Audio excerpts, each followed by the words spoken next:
What's going on, fam? It's Nee. Welcome to STEMedia Live. Oh, man, how y'all doing? How y'all doing? Man, it's another STEMedia Live. I am your host, Dr. Nehemiah Mabry.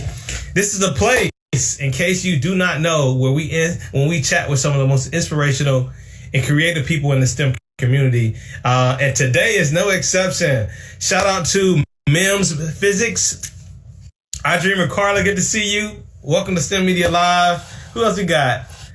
We got Ms. Money Carbonelle. Good to see you. Got to see you. I think I got an idea why you may be here. Jose just came through. Good to see y'all. Let me know how you feeling. Give me a thumbs up in the comments. There's my girl Jenny. Good to see you, Jenny. She already came through with a thumbs up. Give me a thumbs up in the comments if you're feeling good. Give me a thumbs up if you're feeling good. If you are excited about our guest today, as I am, because, you know, it's always a great time to chat with another great person, inspiring person in the community. Yeah, Louise, give me a thumbs up. Yeah, my man Jay, good to see you, Jay. Dr. Cherry, how you doing? Give me a thumbs up if you're feeling good. Give me a thumbs up if you're happy to be here. It's your boy Nee, Dr. Nee, Dr. Nehemiah Mabry, and I'm here with the intention solely to just inspire you. We do this every Sunday evening, again, with some of the most inspirational, creative people. This is a time where we need to see people operating in excellence. This is the time where we need to see many of us in our various capacities doing what we're called to do. So I'm glad you're feeling good, Jose. Glad you're feeling good, Cherry. If you didn't know, STEMedia Live is brought to you in an official capacity until further notice by the STEMedia Network. Shout out to the STEMedia Network. Right now, you can go to STEMedia.com and have access to exclusive interviews, videos, courses, podcasts, and all of that to help empower your STEM journey. Go to STEMedia.com today for your free 30-day trial. I love it. I love it. Thank you, Jen. Appreciate that. All right, so check this out. I'm not going to waste so much time. I think the woman of the hour is already in the building, and so we're going to introduce her out. But listen, I want y'all to make sure you ask questions that interest you, add to the conversation. If you have things to add that you hear, make sure you do that. Absolutely, Jay. She is an inspiring person. So let me go ahead and tell you, as you see, Justin has just said, our guest for this evening is none other than Stepahnie Prado Carbonell. She is originally from Venezuela. Shout out to Venezuela. She obtained her bachelor's in mechanical engineering in May 2019, so just over a year ago, from the University of Oklahoma. Now, Stepahnie is a grad student pursuing her master's in mechanical engineering with a focus on combustion with renewable energy. That's also right there at OU. She has been a member of the Society of Hispanic Professional Engineers, SHPE. Shout out to SHPE. Since 2015, and get this, she has recently become a lifetime member of SHPE. So let's give her some hearts and some love for that. She's really passionate, as her name is on right here on Instagram is Sheptina Steph, and she is seeking to inspire Hispanics in STEM by sharing her experiences as an engineer and showcasing wonderful people that inspire her. She wants her familia to reach her highest potential, as we all seek to do. And through this organization, she has been able to serve and mentor many members of the communities. She says this: there aren't many Latina engineers out there, and I want to change that by increasing Hispanics in STEM. So y'all do me a favor. This is, what's up, Chick Chemistry? Good to see you. What's going on, y'all? Give me some hearts. Give me some love. Let's get the applause going right now as I present to some, introduce to others, none other than Miss Stepahnie Prado Carbonell. Y'all, let's give her the hearts. Let's give.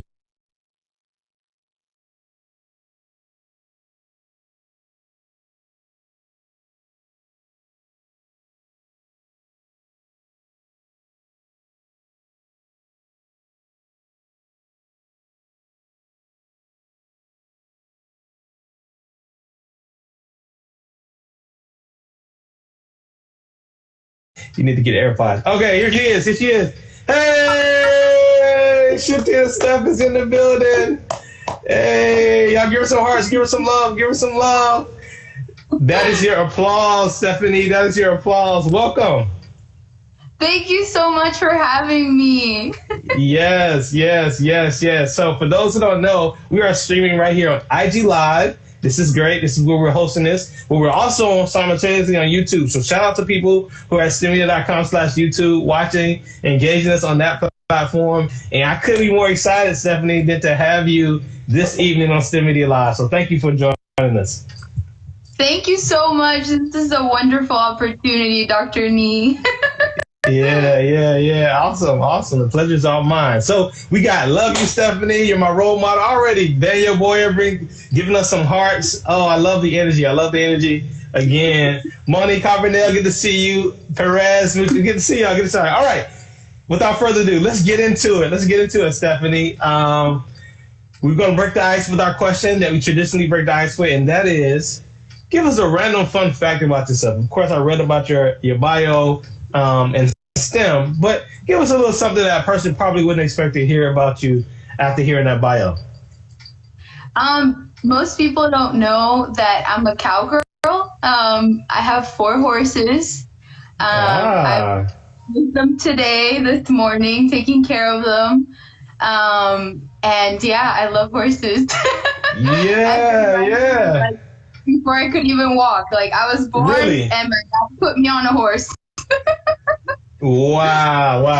I know that has to be like a unique experience, and that's something that I think I got a little tip of before we chatted, but I had no idea prior to that. And was it something that was always in the family, or did it kind of start with when you came around? So my dad's side of the family comes from a long line of ranchers in Venezuela, South America. Okay. Yeah, and my dad was a veterinarian in Venezuela, and we had horses, and he was a cowboy, and so I was born and immediately cowgirl. Put right on the horse. I love it. And so do you have like the horses that you have? You said you have 4 horses. Yeah. And have you always had 4 horses? Did you start with 1 and then you kind of began to build the ranch, or how did that go now for your own? Well, when we moved to the U.S., immigrated from Venezuela to Oklahoma, we were starting out, immigrants, it's hard work. And my dad wasn't a veterinarian anymore, right? So starting from the ground up, I thought I would never have horses again, but the Lord blessed us with a great job for my family. And a couple years later, my dad shows up to the house with a trailer and a horse, and I hear it and I go outside and I'm like, oh my gosh. Oh man, like a dream come true. It was like a dream come true. How old were you at that time? How old were you at that point? I think I was like 12. Okay, gotcha. Oh, I know that was like the best ever. You never forget that moment. And I believe you have like that number's about to grow pretty soon, right? The number of horses? One on the way. One on the way. So one of your horses is currently pregnant and will be giving birth to another horse pretty soon. Yeah, probably around next May. Wow. Well, this is quick trivia on that. Like, how long is the labor, or not labor, the pregnancy of a horse? Like, is it 9 months? Like, human, or is it a little different? No, it's 11 months. 11 months. Ah, okay. So you are a cowgirl. I was just testing you. Y'all give her some hearts and some love for sharing that with us. She is an engineer / cowgirl out of Oklahoma by way of Venezuela. And Stepahnie, I got to tell you, and I just got to go ahead and put this out there. And a lot of other people, I have another friend, Stepahnie, who's in STEM, actually, a grad student who could vouch for me on this. But one of my favorite foods of all time is arepas. What? I love arepas. Yes. So when we had, listen, if y'all are watching this and you guys don't know anything about arepas, we have this restaurant here in North Carolina, Stepahnie, called Oaxaca, and it's a Venezuelan restaurant, and they make arepas, and it has this nice little, I think it's kind of like a guacamole type of sauce. It's like amazing. And yeah. So we had, whenever I bring people to town, like when we had our summit, that was like the first place I went. Like I was like, hey, y'all got to check out this restaurant. This is like my favorite restaurant. And so, man, shout out to Venezuela. Tell me a little bit about, I know I was saving that for this chat to tell you that. But I love that food. In Venezuelan families, usually the mom is the one that makes the best arepas, but in my family, my dad makes the best arepas. Really? Wow. So what is the secret? I mean, is it yellow or white? Like, is there a right way? I know that you can do yellow or white corn. Which one is preferred? You know, it just depends on the family. In my family, the yellow corn. So that's how it is. So yeah. Yeah. No, I like yellow corn too. They ask us when we go to the restaurant. I'm telling you, it's a great. I think that restaurant is local to here, but of course, you know what arepas is, and you probably would taste it and be like, I like them back at home a little better, but you know, I love them just as they are. Whenever I get a chance to eat them. Yeah. Shout out to everybody coming through. Dr. John's in the building. Hey, Jay Flores, good to see you, man. Everyone saying love the energy, the arepas. Jenny know about arepas. Coral says the Latin food is the best. Yes. So tell us, Stepahnie, give us a little bit about the younger days. Of course, you told us about, the horses, but what are some other things you can tell us about your background growing up, whether it be in Venezuela or here, and some of your early introductions to the world of STEM? Give us a little bit about the younger days. For sure. So I grew up in Venezuela, immigrated to the U.S. when I was 10 years old, and I knew a little bit of English, like yes, thank you, hello. Yeah, the basics. And I was in 5th grade, and I remember I was learning English, so my favorite subject was math because it's the same language worldwide, and I was excelling in it like crazy. And I mean, all throughout even high school, I was doing really great at math. And my math teacher asked me, hey, why don't you check out this pre-engineering program and you go to Tulsa Technology Center? And I was like, okay. So I would go in the morning, take 3 classes at my high school here in Tulsa, Oklahoma. And then the rest of the day, I would go to Tulsa Technology Center. And I loved it. I would take AP Calculus, AP Physics, pre-engineering courses. I even joined a robotics team. I was in FIRST Robotics. And I loved it like a lot, hands-on, building the robot, the teamwork. And I just loved solving problems. And so my math teacher at Tulsa Tech Center, she went to OU. And she said, hey, why don't you check out OU? They have every engineering major. And I was like, that sounds great because I want to stay close to my family and I don't know what kind of engineer I want to be. Right. You figure it out. Yeah. And this was like you said about what grade? Like this was high school, late high school? When I decided to go to OU.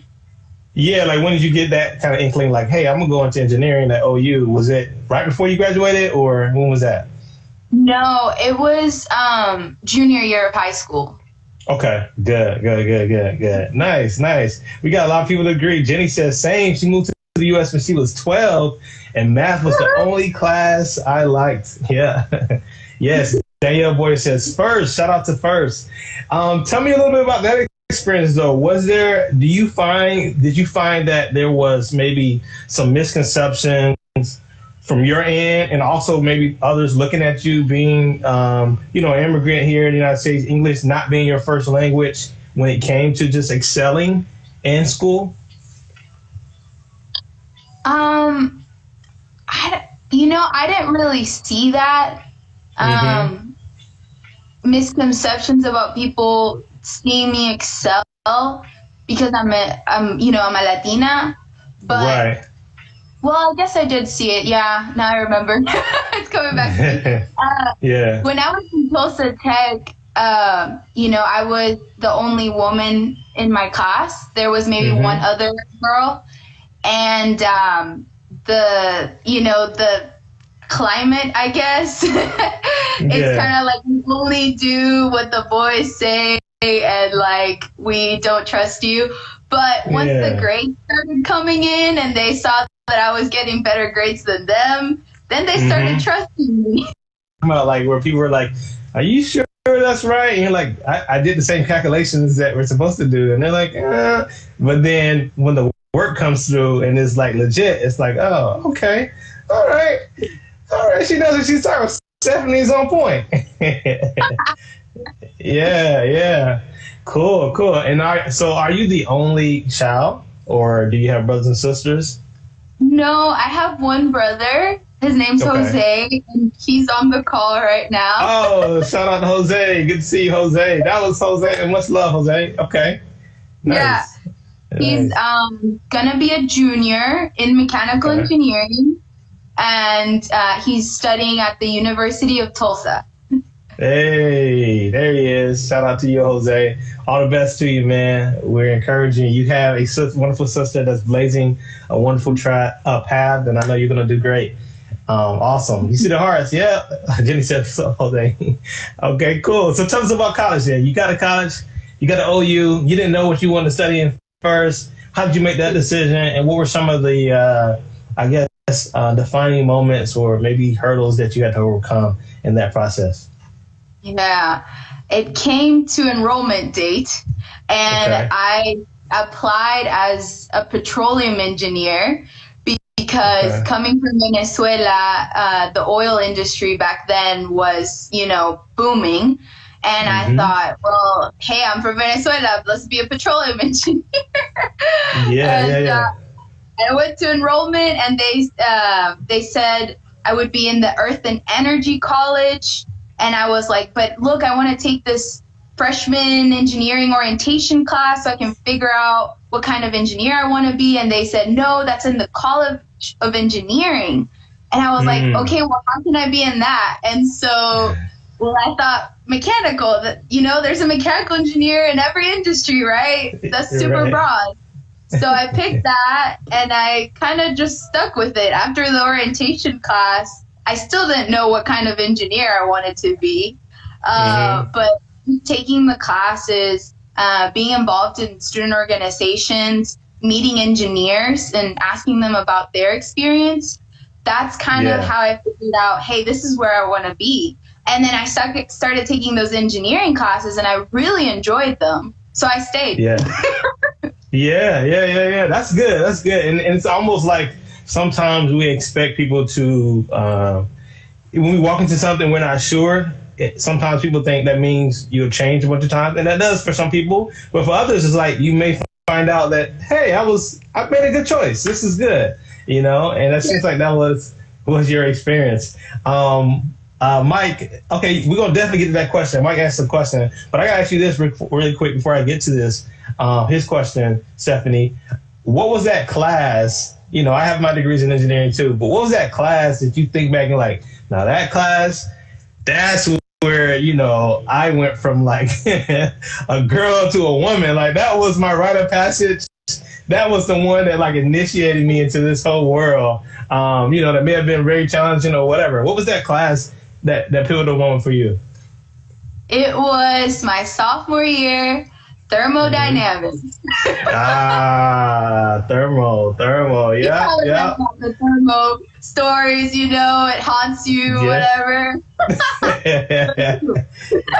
Yeah. I bet you remember the professor's name too, huh? Yeah. The whole thing. So what was it? Was it the heat transfer, the Bernoullis? Like what was that? What was some of the things you remember that were kind of that thorn in your side? Well, for me, it was using the tables, or when to know when to use the table. And you have all these knowns and unknowns. Where the heck do I start? That was me. I remember everything. I feel you. Yeah, for me though, believe it or not, my class was, I see Miss Cherry she said organic chemistry for her. Yep, I'm with you. Darcy says thermal gang here. Shout out thermal gang. For me, Stepahnie, it was dynamics. Like dynamics kind of threw me for a loop. I was used to like just regular dynamics. I was used to like not studying that hard and just kind of like going on pure talent. But when I got to dynamics, for whatever reason, the way it was taught, I could not skate by on not really studying. So we all have those moments. Yeah. So you went through college, you got over thermal eventually, you got to the end, and this brings me again to Mike's question. You began to grapple with this whole question that I get a lot these days, and that is, should I get a job or should I go to grad school? And so I'm wondering if you could tell us a little bit about how you process this, and then also touch on Mike's question, which was, any advice for people entering into sort of that entry level phase in their career? Because at this point, you're in grad school, but you are a young professional. I consider this, the beginning, definitely the beginning of a career. So tell us about your process and what recommendations you would have. So what I did was I was in undergraduate research, and I was in the McNair Scholars Program, and I was in the LSAM program as well, both to help minorities in STEM to pursue undergraduate studies and eventually grad school. So I was definitely in an environment where grad school is next, like that's where you go. And my research advisor and mentor, he was excellent. He still is. He's my master's advisor now. And basically, I just felt like this chapter of undergraduate research wasn't closed yet. And I also felt that in undergrad, I was just learning the theory of, and this is what you do, now plug and chug. I didn't feel really challenged. I mean, it was difficult. I'm not saying it wasn't. But I mean, more of that like higher level of thinking that I'm doing right now in grad school. So I thought to myself, I still feel really young and I don't feel like I'm ready to go out and like get a full job right now. I want to keep learning. That's another thing. I love learning. So I want to keep learning the side of engineering that I like, which is thermal fluid science. That's my favorite. Right. So it's awesome because I get to pick the class. Excellent, and I'm learning from him, and I'm doing my own project, which is great skills to gain to be, to have a full-time job, because you have to manage your own time, your own project, and the whole development of it with some guidance of the research advisor. Yeah, I really think it's important to like reassess, like, what do you want for your career when you're about to graduate? Because like you can get to college and everyone's like going to STEM, and it's a lot of great advice, but there's for the most part a prescribed path for you, as you put it, like take this class, take this class, take this class, take this class, then you have your bachelor's degree. But now when you either looking at going to grad school or getting into the workforce, you kind of have to like ask yourself, like, what do I want to dive deeper into? Like, how do I want to spend the next couple of years of my career? What do I want to learn? And so I love that you kind of identified the things that really sparked your interest to continue to go on. Yeah. Y'all give some heart, some love. Thanks for the hands, and everyone's doing well. Justin, also. Justin Lowe says, you are amazing. Shout out to you, Justin. I'm gonna go back to STEMedia Network too. She spoke on how she loved hearing your story. She did not speak a word of English when she got here, so she loves to hear your particular story. So awesome! Shout out to you, STEMedia Network. So your research, in a nutshell, you just finished your first year of your master's degree, your first year of the master's program. Congratulations on that! Yes, awesome. So you're gonna be doing a thesis, I'm assuming, to research. Are you doing a thesis? Yeah. Got you. So do you already have you said thermal fluids thermal, but like, do you already have a title, or like, how could you tell us a little bit about specifically what the research is? Right. So I'm studying the soot formation in oxygen enhanced biodiesel flames.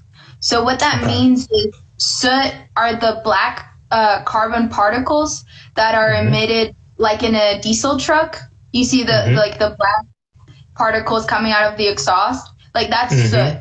And oxygen enhanced flames are more environmentally friendly. There's less emissions going into our environment.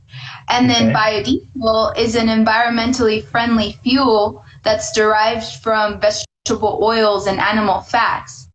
So that's also, decreasing harmful emissions to our environment. But what's interesting is, since this is an emergent fuel, we don't really understand it. And we also don't really understand the formation of soot and flames. So with an environmentally friendly fuel that's new, not a lot of people know how the soot forms. Got you. So you're looking at how it forms in these environmentally friendly biodiesels, flames, right? And you're talking about oxygen enhanced. So does that mean that there's a certain threshold of amount of oxygen? Like at what point does it become oxygen enhanced as opposed to just oxygen being part of the chemical, the combustion? Yeah. So higher than 21%, because 21% is air, and then the rest is nitrogen, right? So once you go higher than 21%, that's oxygen enhanced. Got you. Also, that's very interesting. Y'all gotta give some hearts, getting all smart and stuff. Hey, I got a PhD, but it's not in that. So you might have to school me one day, sit me down, say, let me tell you a little bit about biodiesels and how soot is formed in these particular formations are taking place. Yeah, I love it. So research is something that you would say is something that really got your interest and you really like. Again, going back to like the non-prescribed path and kind of finding out things that aren't currently answered in the back of the textbook, that really gets you going. Well, funny enough, I didn't even know what research was. I thought it was Googling stuff.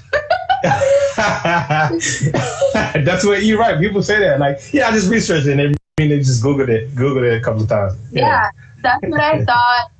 So I came in as a little freshman, and so I'm in the Society of Hispanic Professional Engineers, and our faculty advisor, he's a mechanical engineering department professor, and he's from Ecuador. He's Hispanic. And so I just knocked on his door and I introduced myself, told him I was part of SHPE, and I wanted to know what research was. Yeah. Wow. Basic question. Yeah. And that started everything, you know, like his face lit up and he was like, you want to know what research is? Come on, I'll show you the lab. And it was just, you know, from day one, I met him and then I started working with him my sophomore year. It's actually a process of, go ahead and tell us, creating an experimental plan, hypothesis, you know.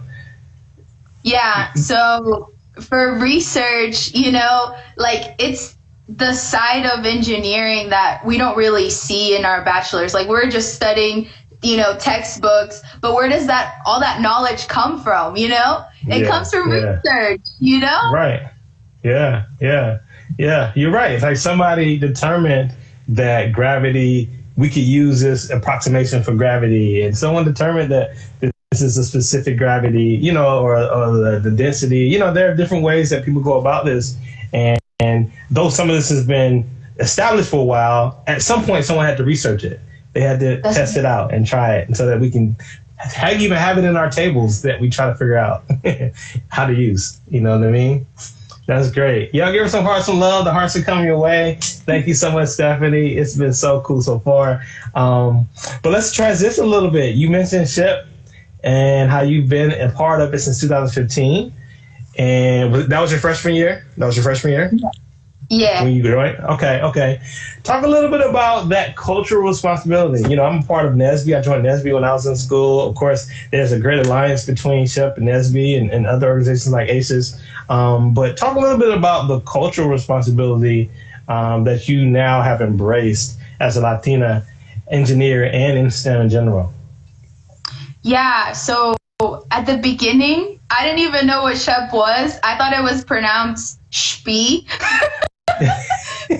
But it's not. So it started with Noche de Ciencias, which is science night. And I went out to volunteer to a high school, and we did hands-on STEM activities. We were building catapults with young high schoolers. And I love teaching STEM and seeing their little faces all excited to, you know, launch things on the catapult. And I stayed in the organization. I thought it was just at my school. I thought it was just at OU. But then a couple months later, they were like, hey, we're going to Seattle to a conference. You want to come? And I was like, heck yeah. Let's go to Seattle. So I went to Seattle. There were like thousands of Hispanics in STEM all suited up at the conference, and I'm like, whoa, I'm not alone. Yes, right? Yes, I love it. Yes. It's like a whoa, like it's almost like someone pulled back the curtain. It's like, there's more. Yeah, I love it. So that was in Seattle, and I haven't been to a SHPE conference, but I've definitely been to NSBE conferences. You all have like a big career fair too, right? Where like the companies come, they're all their setups. What was that like? It was really overwhelming. And I'm an extrovert. I love people. And it was overwhelming for me. I went up and I talked to companies. It was an amazing experience. I learned like what really SHPE was, like the mission and vision of SHPE. And I just, I was a sponge. I was like soaking all of that information in, meeting as much people as I could. And I brought that back to the SHPE OU chapter. And I started running for leadership positions. I eventually became president. I actually started our Instagram account. There wasn't an Instagram account. There we go. Fun fact. The founder of the OU SHPE. Yeah. I love it. I think we follow the account, if I'm not mistaken. Maybe we connected. I think so. Yeah. Definitely. We could definitely make sure that happens. STEMedia, OU SHPE. That's awesome. And so that was a great experience. That empowered you to come back and now become a leader, not just a member or a participant.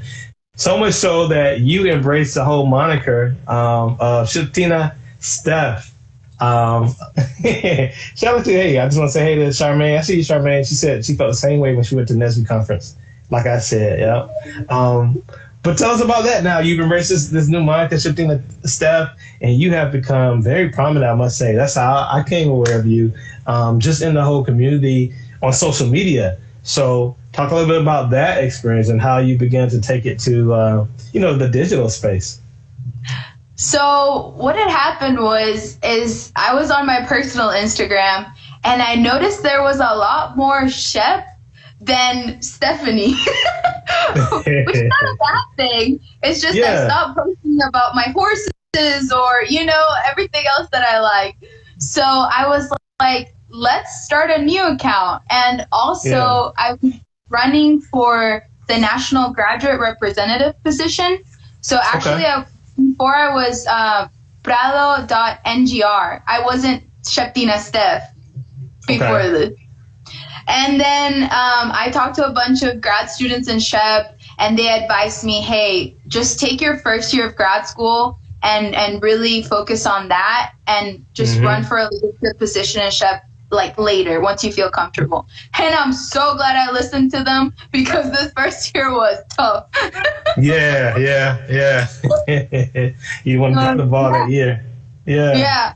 So I just I kept the account and I thought of a cool, name, and SHPE Steph was it. And I changed the username and I told everybody, hey, look, I'm not running anymore, but I want to keep this account to share my experiences and to inspire more Hispanics in STEM and connect with my SHPE community. Yes. And I must say that has been the one that you probably started experiencing more growth in, right? Like people start identifying that more maybe when you changed the name? Yeah, when I changed the name, it just kind of like, I don't know, it clicks, I guess. It just kind of rhymes. Like, I'm a SHPEtina, right? I'm in SHPE, I'm a Latina, and my nickname is Steph. So you know what I mean? Look at that. Those are bars in your Instagram handle. I'm talking about bars. Yeah, I give her some hearts and some love for that. Yes, I love it. And that's for all y'all who are starting businesses, starting personal brand. That's branding 101 right there, Stepahnie. You just gave us. That's branding 101. So I love it. That's not me. I go to a lot of SHPE conferences. There's a lot of talks about, branding, networking. So. Yeah, no, you're doing a great job, and I had the pleasure. We had the pleasure of featuring you last year when you graduated from OU with your bachelor's degree. But I think definitely since then, we've been connected on Instagram and been able to see your growth and also connect with other people in your network and mutual friends. so many people. Of course, we know Brienne, Martin, and Fernando. Shout out to them. Some really good friends. That's great. Brienne and Fernando, they both sponsored me to become a Chef Lifetime member this past November at the Chef National Convention. So they mean a lot to me, and I wouldn't have met them if it wasn't for Chef. So yeah, I love them. I love it. I love it. Shout out to y'all. Shout out to y'all. And then you said, here's a comment. Justin says, your network is your net worth. Oh, I love it. Yeah. Networking is super important. So what is something that now you kind of like consider to be one of your main messages, or something that is a frequent message that comes up as you are involved, mentoring people that are coming behind you? What are some of the things that you find yourself often pouring into them and trying to let them know that are maybe like the you from 5 years ago, What are some of those things? Yeah, so I've definitely learned from my mistakes, and something that I try to share is my experience, because, I can't tell somebody how to do things because everybody has their own path, but what I share is my experience, and so that they know that they can do this too. Like, hey, I have your similar background. Look what I've done. Like, you can do this too, and like so much better.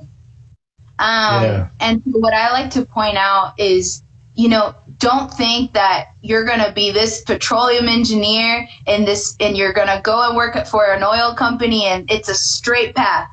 It's not. Okay, there is so many opportunities. There are so many people you're going to meet. You're going to learn that research isn't Googling, and all of these opportunities are going to be open to you. And like, you're going to be involved in Chef and Nesby and Sweet and Aces, and you're going to meet all of these engineers doing really cool things.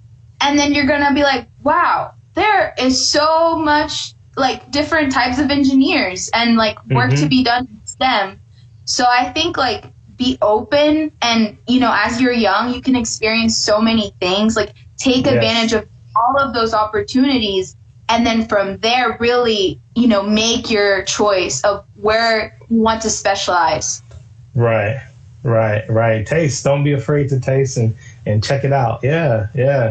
Who has it all figured out, at 18, 19 years old? Like, no one does. No one knows, and it's so funny. Like, I barely have much figured out right now, where I am, and I've already finished school, but it's really good that you give that advice. And if you're watching this, again, we are with Stepahnie Prado Carbonell, who is joining us on STEMedia Live, a great friend, a great person in our community. Chef Tina Steph is what she goes by. If you have a question for her, make sure you drop it. Maybe we'll get to answer one or two more as we keep going. And as you all are doing that, Stepahnie, I want to ask you this. You are, again, just finishing your first year of master's program.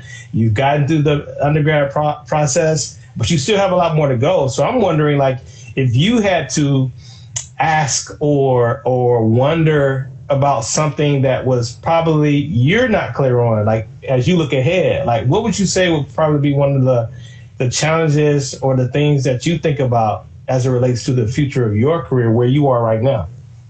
Right. So I've had a lot of experience in undergraduate research, but I've also had a lot of internships in, corporate America. And I really see myself in both. I could be a scientist, a researcher, or even a professor, or I could, go out in corporate America, work for an awesome company, do great engineering, be a manager, get my MBA. I really see myself in both worlds. And this summer is really a learning experience for me, and trying to understand what path I want to take. I'm trying to, again, be a sponge, learn as much as possible in my internship. The company is interviewing me, but I'm also interviewing them. And then I'm also talking to a lot of mentors and friends that have gotten their PhD, and like understanding from their experiences of like where they are now, and if maybe that's something that I see for myself. Yeah, yeah, absolutely, absolutely. And the good thing is that you don't have to, your first choice or whatever you experience for a few years isn't like this cage that you have to stay in for the rest of your career. You know, isn't this box that you just have to, oh, I have to stay in corporate America because I started in corporate America. And, I for one can even tell you that because I started off doing a lot of research. I spent a lot of time at NASA. That's what helped me get my PhD. Now I'm in corporate America, but I'm also starting to spend time teaching as a professor, as an adjunct. And so I agree that, keep your mind open, keep those opportunities on the table. Teresa even says, you sure can. She gives you the thumbs up. Like, yeah, you sure can do that. Woman in Code said, that is awesome. So, no, we're definitely behind you, and I think you should continue to keep that. And that's just awesome. There was a question. I guess maybe we can go back into it, and we did talk about this, but what made you choose to go into bachelor program as opposed to getting a first year job? And maybe we can ask it a different way and say, as you think about perhaps after this master's program, what are some of the additional things that you began to think about? And I know you don't know, obviously, we still have to get through this program, but do you want to touch on that a little bit more? That question came up again. Yeah. So what helped me decide going into my master's, right? Yeah. So I love learning. I wanted to learn more. I enjoyed some classes of my bachelor's more than others. And I decided I wanted to learn more about thermofluid science. And, continuous learning is really important. Like, some students in undergrad might think, oh, I got my bachelor's. Yes, I'm done learning. I'm done with school. It really don't work like that.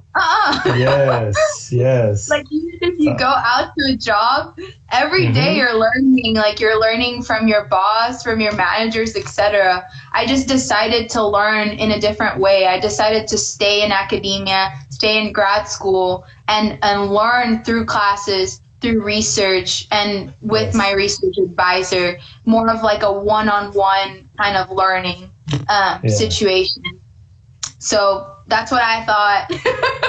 Yeah. It's funny because Brienne, she actually was one of the first guests on STEMedia Live. I mean, like, she was probably episode number 4 or 5, and she gave some words of wisdom at the end that said, hey, when we get into our careers, we're basically just trained learners. Like, at no point do you have it all figured out. And so I agree with you. I agree with the International Gazette, who just commented, always learning. And, not being afraid. So great question. Thank you for sharing that. Pedro said, this is my first year teaching STEAM, and it's an amazing experience. Yes. Shout out to you, Pedro. Awesome. So here's the thing. Obviously, we're living in some interesting times right now, Stepahnie, and there's a lot going on with, be it COVID-19, the coronavirus, be it all of the random political forces and messages across the globe, but even particularly what has come up lately with the issue of racism and social justice and things of that nature. But what would you say to someone who maybe look at your involvement in SHPE, look at how much you're inspiring to uplift the Hispanic community, that may wonder, what is the difference or even the necessity of caring about your specific community? We need more engineers in general. We need more science engineers in general, and that's true. But what is that difference you feel it is for you to be specifically caring about, your community? In my case, me even care about the Black community as well. What would you say to someone genuinely, we're not talking about people who are just trying to be facetious, but, genuinely wondering the importance of all that? Yeah. I would say for me specifically, why I started sharing my experience and really focusing on motivating Hispanics in STEM was my sophomore year of mechanical engineering. I applied for a scholarship for South American students, and I won it. And when I went to the award ceremony, the scholarship sponsor, she awarded it to me. And after it, we talked, and she was born in my hometown. Like, she is from where I'm from, and she immigrated to the U.S. from Venezuela, and she, you know, studied mechanical engineering at OU, you know, in my department. Whoa. Yeah, and she graduated, and she's excelling as a mechanical engineer, you know, in corporate America. And, you know, I just saw myself. I was like, I can do this too. Like, if Michelle can do it, then I can do it. So I just want to be a Michelle to someone else. I want someone else to see them in my shoes and see that I look like them. I have their background, and if I can do this, like, they can do this too. But I agree, Dr. Nee, we need to increase diversity in STEM. And I'm very passionate about all the other, you know, diverse organizations. I was actually involved in NSBE and SHPE and ACES. Oh, wow, that's cool. That's pretty cool, yeah.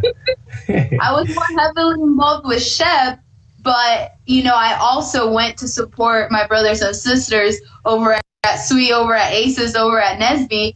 I actually went to the Fall Regional Conference in Dallas with NSBE. Did you?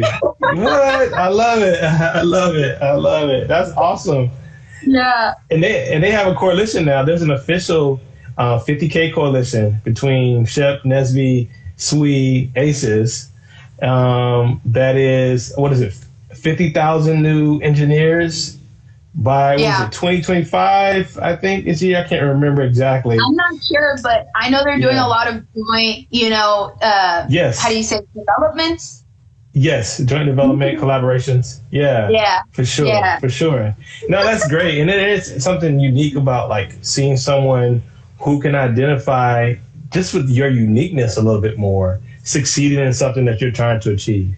You know, because there will be times where you experience, you know, English as a second language, for example, or, you know, in my case, people who have a history that isn't the same as, you know, your average, you know, white American, that can really take a toll in various ways. You know, we're seeing it act out right before us.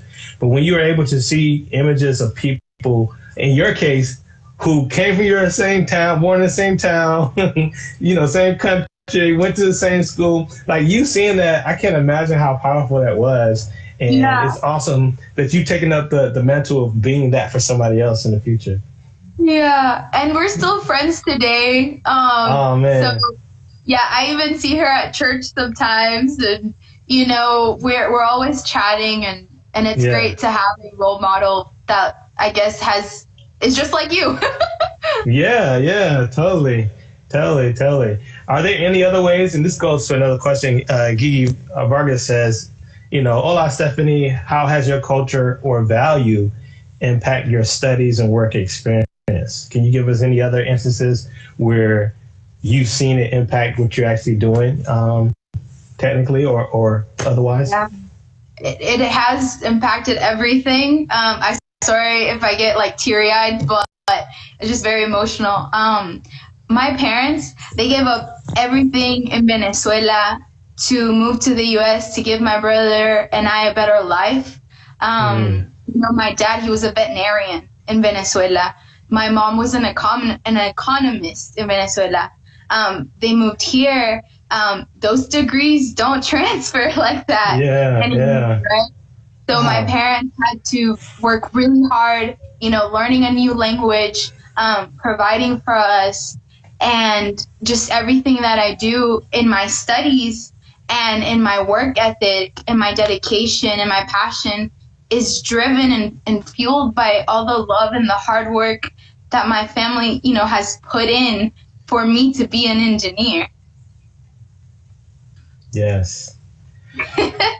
I'm with you on that. And you talk about, people ask the question, you know, what's your why? And that really seems to be at least part of your why, you know, showing your parents that, hey, the decision that you made, the sacrifices you made was not in vain. You know, I'm going to go ahead and take this baton and I'm going to run as fast as I can forward, because you did it on my behalf. So I love that. Yeah. Yes, yeah. That says Steph is so positive and such an inspiration. Thank you, Yes. Abby. Teresa, who says Venezuela's right next door to her. Oh, where are you, Teresa? She says resilience. Praise hands. She's Yes. probably from Colombia or Brazil. Oh, yes. You're right. Awesome. Yes. Let's see. Same boat as you and your parents. I know you see these great comments coming through. Are y'all enjoying her? Y'all enjoying her? Give her some hearts right now. Oh, Trinidad. Yes. I think I knew that. I don't know why. Shout out to you, Teresa, from Trinidad. Up, I was in the Tulsa Technology Center, and my best friend, Malik, his parents were from Trinidad and Tobago. Yeah, I love it. I mean, I had a pastor, one of my pastors who really became a mentor to me is Trinidadian. And man, you talk about food. Don't let me, I start thinking about food again. Like, I love Venezuela, arepas, and then Trinidadian food is amazing as well. Man, we're going to have to figure out a way. We're going to have to do STEM. We're going to have to come up with a project one day on STEMedia, STEM food or something. We're going to have to do something to just incorporate all this cultural foods. I love it. All right, so tell us this, Stepahnie. As we kind of get closer to the end, what are some of the things that you envision that you want to do in the future that you're working on? How can we stay in touch with you? Somebody asks, hey, can we reach out if we have questions? Give us kind of just a rundown, plug, whatever you want to give us about what we can expect or look for or anticipate as it relates to SHPE Steph. Well, for me and my career path, I ambition to be somewhere changing the world in terms of decreasing harmful emissions into our environment, trying to save our world with harmful emissions. And I also envision myself continuing motivating Hispanics in STEM with my involvement in SHPE. And yeah, I love meeting new people. So feel free to reach out. SHPE Steph. SHPE SHPE. Ina Tina Steph. Yes, that's it. I love it. And you always have great energy. You got me so excited about this leading up to this.